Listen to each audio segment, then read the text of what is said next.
My name is Lin Yixuan Elisa. Student number S0441055. Speech title: A Saudi woman who dared to drive. I'm a freshman. People fight for their freedom, fight for their rights. Some battle oppressive governments, others battle oppressive societies. Which battle do you think is harder? Allow me to try to answer this question in a few coming minutes. Let me take you back 2 years ago in my life. It was the bedtime of my son Abudi. He was 5 at the time. After finishing his bedtime rituals, he looked at me and he asked a question. "Mommy, are we bad people?" I was shocked. "Why do you say such things, Abudi?" Earlier that day, I noticed some bruises on his face when he came from school. He wouldn't tell me what happened. He was ready to tell. "2 boys hit me today in school. They told me, 'We saw your mom on Facebook. You and your mom should be put in jail.' I've never been afraid to tell Abudi anything.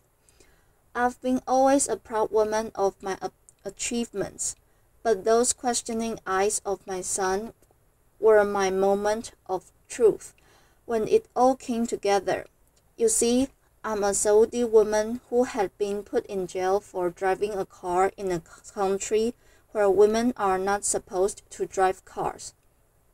Just for giving me his car keys, my own brother was detained twice, and he was harassed to the point he had to quit his job as a geologist, leave the country with his wife and 2-year-old son. My father had to sit in a Friday sermon listening to the imam condemning women drivers and calling them prostitutes amongst tons of worshippers. Some of them are friends and family of my own father.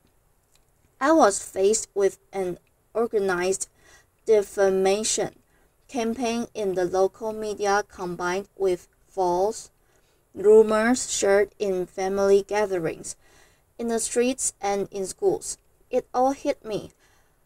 It came into focus that those kids did not mean to be rude to my son.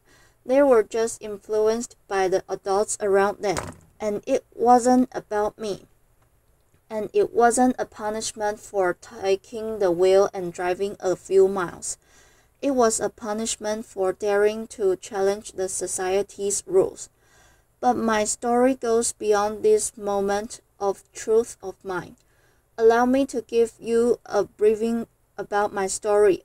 It was May 2011, and I was complaining to a work colleague about the harassment I had to face trying to find a ride back home. Although I have a car and international driver's license, as long as I've known, women in Saudi Arabia have been always complaining about the ban. But it's been 20 years since anyone tried to do anything about it. A whole generation ago. He broke the good, bad news in my face. But there is no law banning you from driving. I looked up, and he was right. There wasn't an actual law in Saudi Arabia. It was just a custom and traditions that are enshrined in rigid religious fatwas and imposed on women. That realization ignited the idea of June 17th, where we encourage women to take the wheel and go drive. It was a few weeks later. We started receiving all these "men wolves will rape you if you go and drive." A courageous woman, her name is Najah Hahiri. She's a Saudi woman in the city of Jeddah. She drove a car and she announced, but she didn't record a video. We needed proof. So I drove. I posted a video on YouTube, and to my surprise, it got hundreds of thousands of views the first day. What happened next? Of course, I started receiving threats to be killed, raped, just to stop this campaign. The Saudi authorities remained very quiet. That really creeped us out. I was in the campaign with other Saudi women and even men activists. We wanted to know how the authorities would respond on the actual day, June 17th, when women go out and drive. So this time I asked my brother to come with me and drive by a police car. It went fast. We were arrested, signed a pledge not to drive again, released, arrested again. He was sent to detention for 1 day and I was sent to jail. I wasn't sure why I was sent there because I didn't face any charges in the interrogation. But what I was sure of was my innocence. I didn't break a law and I kept my abaya. It's a black cloak we wear in Saudi Arabia before we leave the house. And my fellow prisoners kept asking me to take it off because I was so sure of my innocence. I kept saying, no, I'm leaving today. Outside the jail, the whole country went into a frenzy, some attacking me badly and others supportive, and even collecting signatures in a petition to be sent to the king to release me. I was released after 9 days. June 17th comes. The streets were packed with police cars and religious police cars, but some 100 brave Saudi women broke the ban and drove that day. None were arrested. We broke the taboo. So, I think by now, everyone knows that we can't drive or women are not allowed to drive in Saudi Arabia, but maybe few know why. Allow me to help you answer this question. There was this official study that was presented to the Shura Council. It's the consultative council appointed by the king in Saudi Arabia, and it was done by a local professor, a university professor. He claims it's done based on a UNESCO study, and the study states the percentage of rape, adultery, illegitimate children, even drug abuse, prostitution in countries where women drive is higher than countries where women don't drive. I know, I was like this.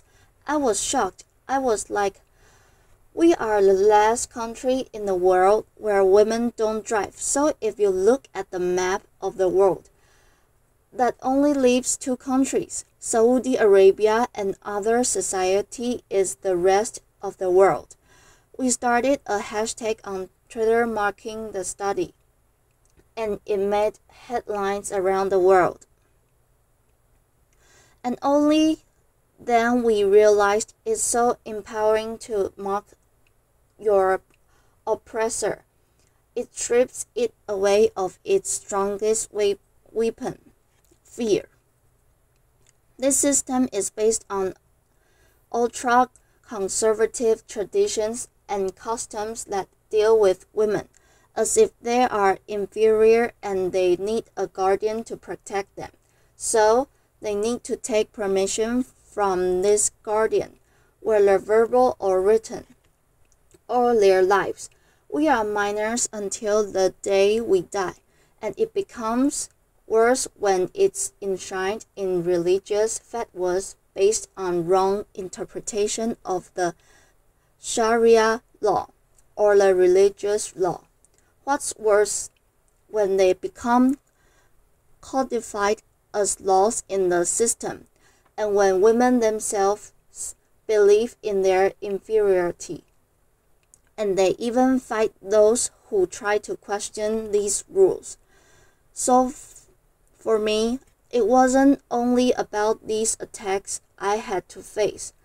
It was about living 2 totally different perceptions of my personality, of my person, the villain back in my home country and the hero outside.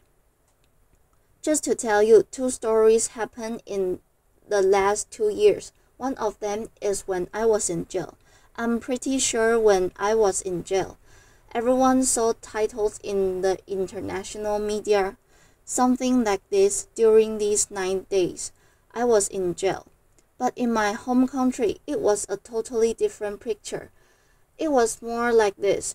Manal, Sharif faces charges of disturbing public order and incited women to drive. I know. Manal, Sharif withdraws from the campaign. It's okay. This is my favorite. Manal, Sharif breaks down and confesses. Foreign forces incited me. And it goes on, even trail and flogging me in public. So it's a totally different picture. I was asked last year to give a speech at the Oslo Freedom Forum. I was surrounded by this love and the support of people around me, and they looked at me as an inspiration. At the same time, I flew back to my home country. They hated that speech so much.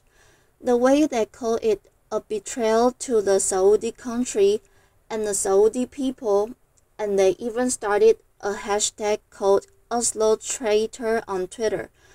Some 10,000 tweets were written in that hashtag, while the opposite hashtag, Oslo Hero, there was like a handful of tweets written. They even started a poll. More than 13,000 voters answered this poll, whether they considered me a traitor or not after that speech. 90% say yes, she's a traitor. So it's these 2 totally different perceptions of my personality. For me, I'm a proud Saudi woman, and I do love my country. And because I love my country, I'm doing this because I believe a society will not be free if the women of that society are not free.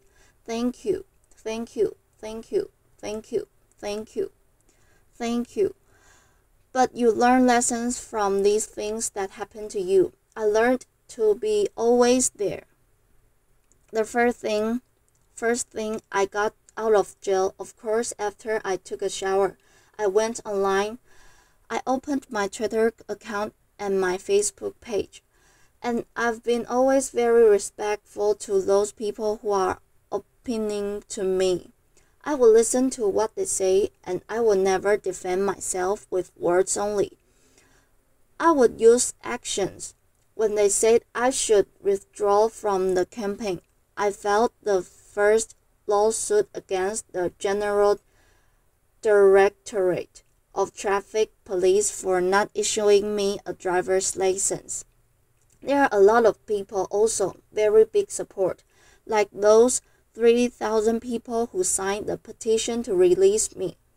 We sent a petition to the Shura Council in favor of lifting the ban on Saudi women, and there were like 3,500 citizens who believed in that, and they signed that petition. There were people like that. I just showed some examples who are amazing, who are believing in women's rights in Saudi Arabia and trying, and they are also facing a lot of hate because of speaking up and voicing their views. Saudi Arabia today is taking small steps toward enhancing women's rights. The Shura Council that's appointed by the king by royal decree of King Abdullah. Last year, there were 30 women assigned to the council, like 20% of the council. At the same time, finally, the council, after rejecting our petition 4 times for women driving, they finally accepted it last February. after being sent to jail or sentences, lashing or sent to trial. The spokesperson of the traffic police said, "We will only issue traffic violation for women drivers." The Grand Mufti, who is the head of the religious establishment in Saudi Arabia, he said it's not recommended for women to drive. It used to be haram, forbidden by the previous Grand Mufti. So for me, it's not about only these small steps, it's about women themselves. A friend once asked me, she said, "So when do you think this women driving will happen?" I told her, only if women stop asking when and take action to make it now. So it's not only about the system, it's also about us women to drive our own life, I'd say. So I have no clue, really, how I became an activist. And I don't know how I became one now, but all I know and all I'm sure of, in the future when someone asks me my story, I would say I'm proud to be amongst those women who lived the ban, fought the ban, and celebrated everyone's freedom. So the question I started my talk with, who do you think is more difficult to face, oppressive governments or oppressive societies? I hope you find clues to answer that from my speech. Thank you, everyone. Thank you. Thank you.